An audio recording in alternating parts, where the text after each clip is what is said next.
Have you ever looked at a grand cathedral with marble floors and colored glass glowing in the light and thought, this is the house of God? Most people would think so.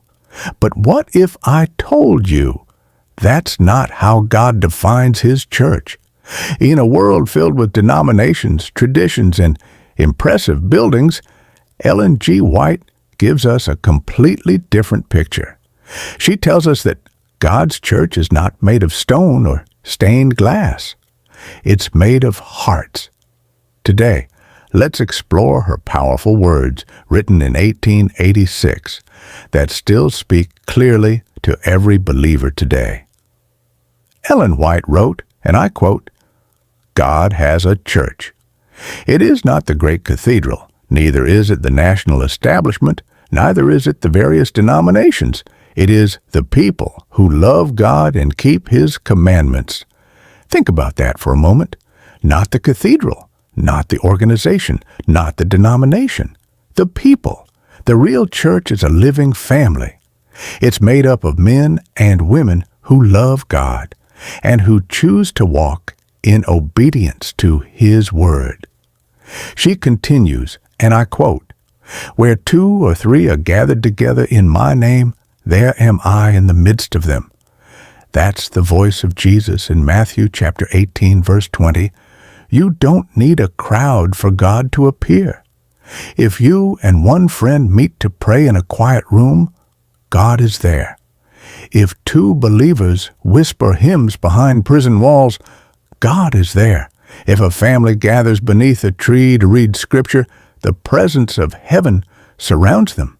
It's not the size of the group that invites His presence. It's the sincerity of the heart.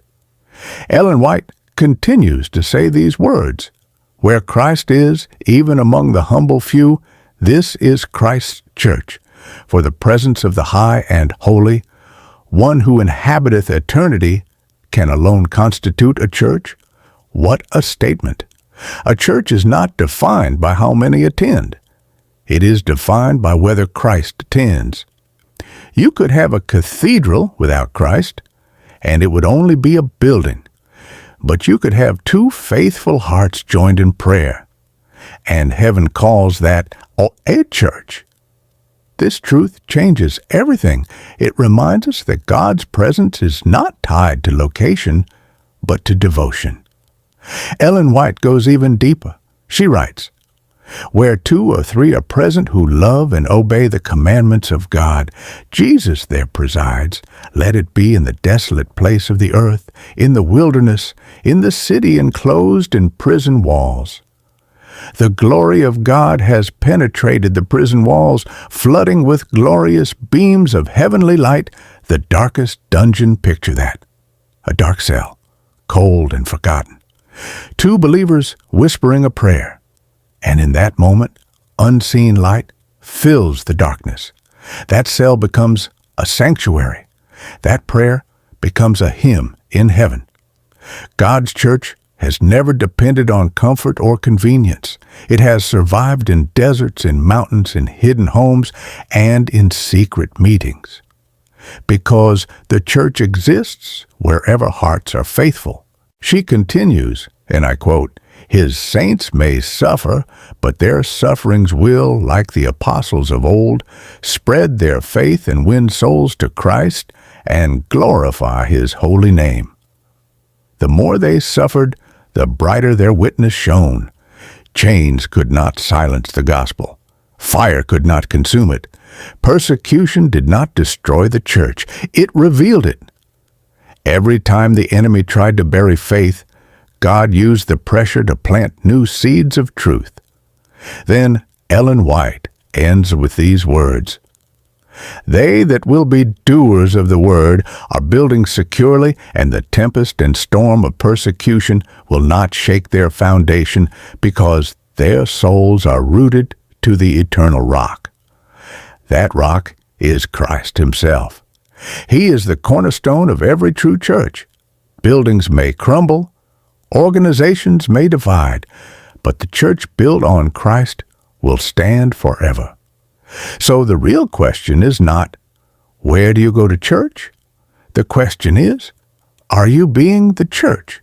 Are you one of those who love God, who keep His commandments, whose life reflects His presence to the world?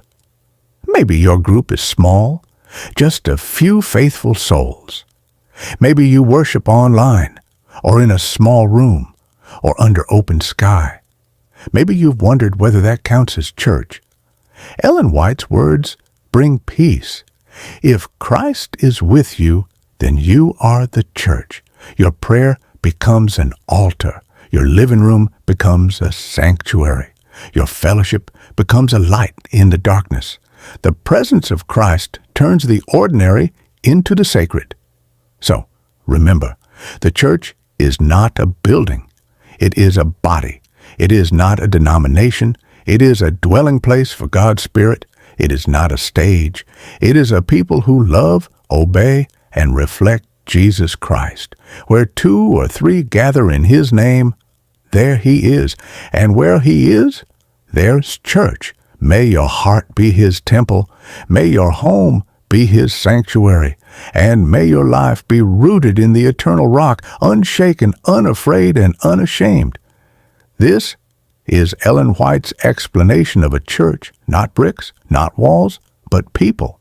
People who love God, keep His commandments, and carry His presence wherever they go. If this message has inspired you, share it with someone who needs to know that God still dwells with His people, even among the humble few. Like this video, if it has taught you something today. Share it and subscribe to this channel so we can reach a larger audience. Maranatha,